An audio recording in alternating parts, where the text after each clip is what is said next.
Ya, Assalamualaikum warahmatullahi wabarakatuh. Selamat kembali ke channel Roro Tutorial. Okey, santai-santai je sebab tadi saya scroll dekat Facebook, saya ternampak satu video yang apa yang saya nampak, aircon tu terbakar. Right? Kenapa boleh terbakar? Tapi sebelum tu korang jangan lupa subscribe, korang jangan lupa like, komen, dan share lah saya punya video ni kalau korang minat, sebab saya akan share kenapa dan bagaimana boleh berlaku perkara beginilah. Right? Korang tonton dulu video yang saya tengok tadi tu, korang tengok lepas ni. Okay? Right? Korang tengok, jom kita tengok dulu. Right? ಇದು ನಾನು ವಾಟರ್ ಕೊಟ್ಟಿದ್ದೆ.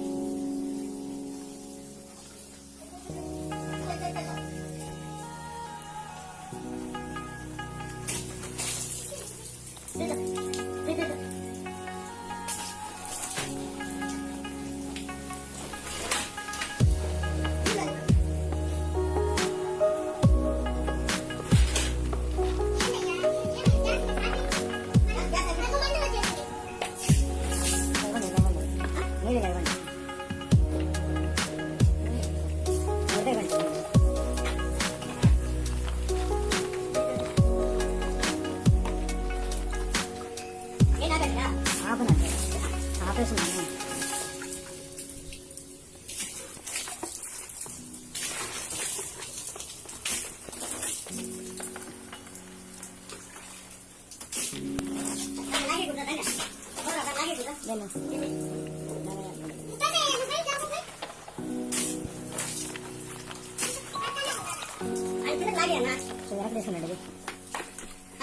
Korang tengok video tadi kan, saya pun tak sure video tu isu kebakaran tu berlaku di mana.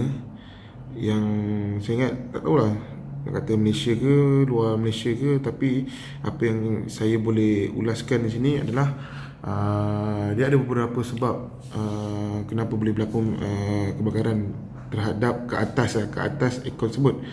Salah satunya adalah pendawaian aircon tu sendiri. Right? Pendawaian aircon tu sendiri. Sebab apa saya cakap pendawaian aircon sendiri? Kebanyakan installer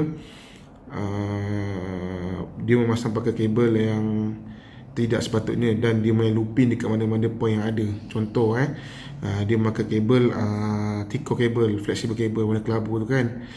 Lepas tu dia tap pada plug point. Kita sebagai pengguna tak salah bagi tahu dekat installer, sebab installer kebanyakan installer dia kebiasaan dia akan pasang dekat mana point yang sedia ada. So sekarang ni apa yang kita boleh cakap dengan installer, kita beritahu dekat installer boleh tak saya nak pendawaian khas untuk aircon. So bermakna dia akan tarik daripada DB box rumah kita tu, kotak switch utama rumah kita tu, terus pergi ke point aircon. Bermakna dia buat switch aircon lah. Right? Tak ada dia pakai kabel flexible kabel. Okay? Bukan kita tak boleh nak pakai flexible kabel. Biasa flexible kabel ni pakai untuk point-point yang watt dia rendah ataupun M dia rendah. Contoh macam kita nak pakai kita punya TV ke, kan, yang kecil-kecil, itu boleh, insyaAllah boleh pakai flexible cable. Dia sama macam pakai extension wire lah. Right? So sekarang ni kita tak nak pakai flexible cable untuk aircon. Kita tak tahu M dia, jadi sentiasa kadang-kadang tinggi, kadang-kadang rendah, kadang-kadang dia santai-santai je dia punya M. Right? Di situ bila kita pakai kabel yang tak bersesuaian, kabel akan menjadi panas. Apabila kabel dah panas, terlalu panas, overheat dan over-M, dia akan menyebabkan kebakaran pada kabel. Right? Kebakaran pada kabel, api elektrik ni dengan api yang kita nyalakan di dapur ataupun kita bakar api, dia berbeza. Api elektrik dia lagi kuat, lagi cepat terbakar berbanding dengan api yang kita hidupkan lah. Nanti saya buat satu video khas untuk api elektrik, cara nak pandang api elektrik, ataupun cara nak pandang api elektrik lah. Sebab api elektrik dia tak boleh nak simbang-simbang air. Tapi tadi video tadi tu yang korang tengok tadi tu, dia simbang dengan air kan, so dia tak padam. Kalau korang tengok, dia kena pakai powder, so kita panggil ABC powder. Alright, okay, yang keduanya pula, apa yang saya boleh ulaskan, akaun kita ni perlu jalan ke penyelenggaraan berkala, right? Perlu jalankan penyelenggaraan berkala. Mana kita kena survey akaun secara berkala lah. Sebab apa saya cakap kena survey akaun? Yang pertama, kalau akaun kita terlalu kotor tapi dia masih sejuk, akaun terlalu kotor, kompresor dan motor fan dia bergerak secara bekerja keras. Selepas dia bekerja keras, dia akan tarik M kuat, so automatic dia akan kebanyakan wiring atau pendawaian akan jadi panas, bil akan melambung, itu confirm.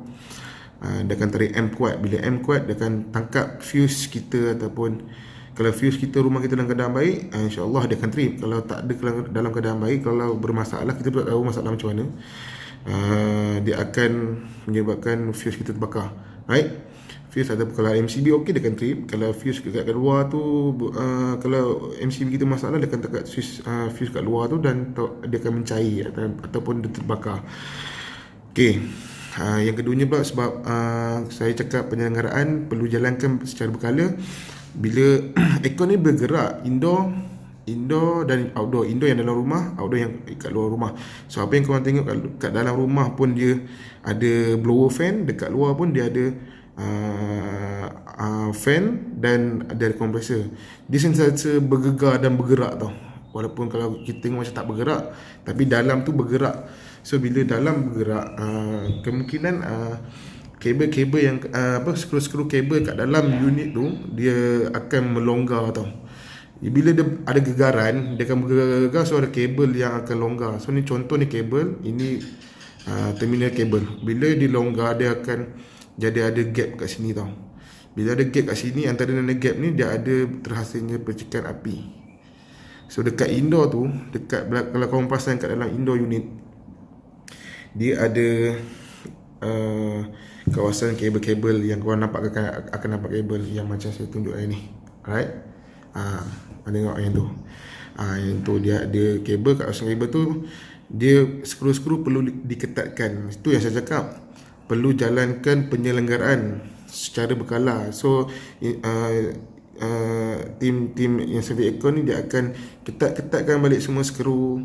Dia akan cek balik keadaan kabel dan keadaan baik ataupun tidak. Dan kalau kalau masalah, dia akan beritahulah. InsyaAllah dorang kontraktor aircon ni, InsyaAllah dorang akan buat yang terbaik dan the best lah. Dorang akan ketatkan balik skru-skru. Dia akan cek balik mana yang longgar, dia akan ketat. Yang mana yang kotor, dia akan cuci. Itu saya cakap perlu jalan penyelenggaraan.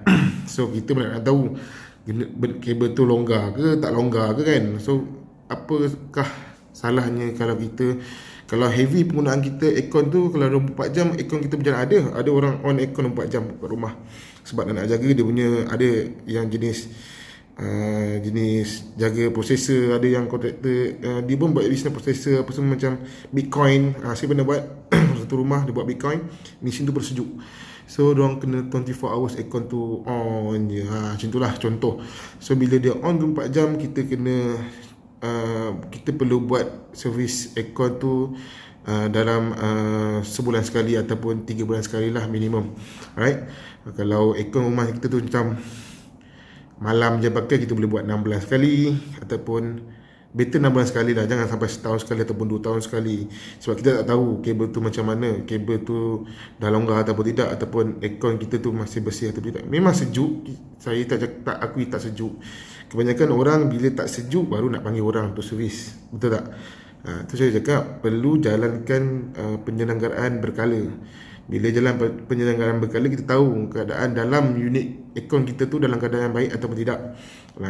Kita minta technician akan check lah, right?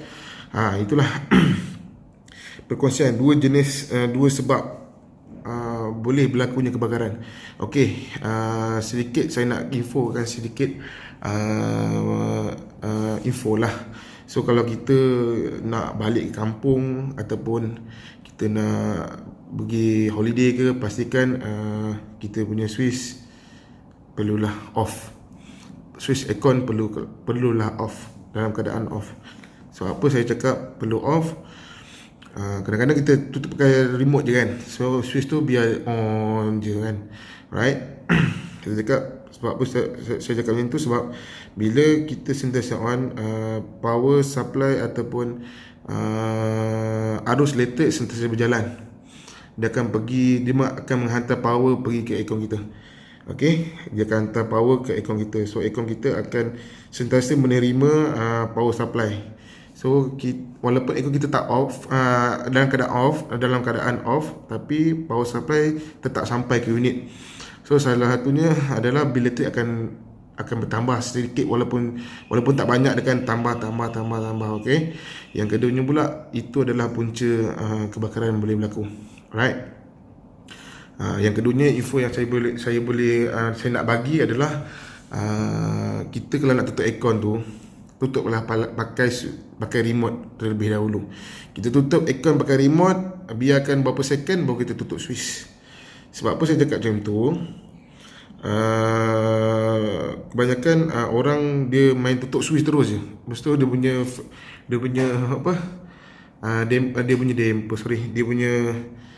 diffuser yang keluar aircon kan terbuka. So kat situ, kalau bagi orang-orang yang menggunakan water pump dekat aircon, so automatic water pump kita takkan berfungsi terus serta-merta, dan dia akan terhasilnya jeli-jeli lah. Itu yang menyebab sumbat aircon apa semua tu. Tersumbat tak sampai setahun, tak sampai 6 bulan dah tersumbat, dah leaking kita punya aircon. Right? Itulah sedikit info dan sedikit perkongsian saya tentang boleh berlakunya kebakaran. Right? Alright, saya kalau boleh nak berkongsikan lebih banyak, tapi kalau korang nak lebih tahu lebih detail, kalau korang nak bertanya lebih mendalam, korang boleh komen dekat ruang komen YouTube ataupun Facebook saya. Korang boleh komen, saya akan reply lah satu persatu, insyaAllah. Yang penting korang jangan lupa subscribe saya punya channel. Korang kalau rasa video saya ni berguna, korang boleh sharekan, korang boleh tag pasangan korang boleh tag sahabat-sahabat korang jangan lupa subscribe. Yang paling penting untuk support saya lah, buat lagi video-video yang DIY, buat lagi video-video perkongsian, buat lagi video-video pencerahan. Right? Untuk support diri saya takkan minta duit-duit orang semata-mata. Cuma inilah cara untuk support saya. Right? Okay. Sampai sini lah perkongsian saya setakat ini. Okay, Assalamualaikum, bye bye.